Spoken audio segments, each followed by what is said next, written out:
channel को subscribe करें,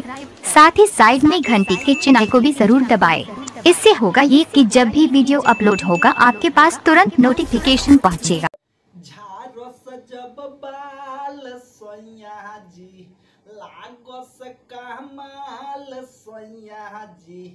बगली से निकाल सोया जी उड़ावस रुमाल सोया जी पातर करिया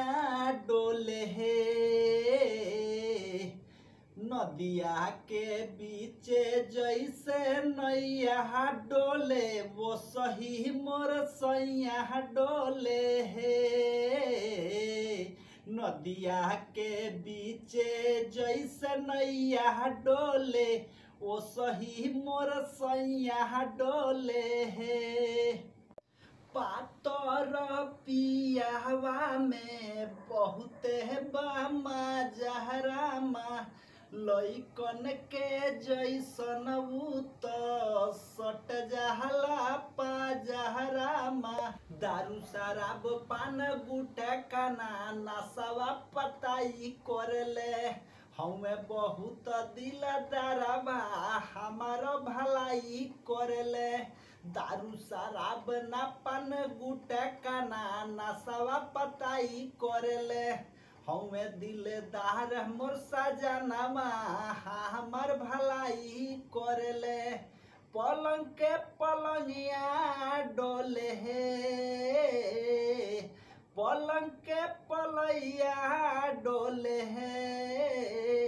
नदिया के बीचे जैसे नैया डोले वो सही मोर सैया डोले हे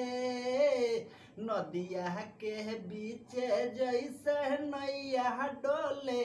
वो सही मोर सैया डोले हे जब खिसियानी हम प्यार से मनावस रामा अपने ही हाथावा से मुँह में खियावस रामा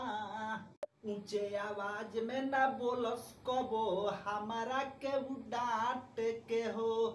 करेले प्यार हमारा से उ सीनावा से साट के हो ऊंचे आवाज में ना बोलस कबो हमारा के डांट के हो करेले प्यार हमारा से उ सीनावा से साट के हो गजब पुरवैया डोले हे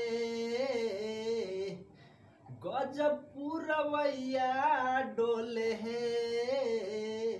नदिया के बीचे जैसे नैया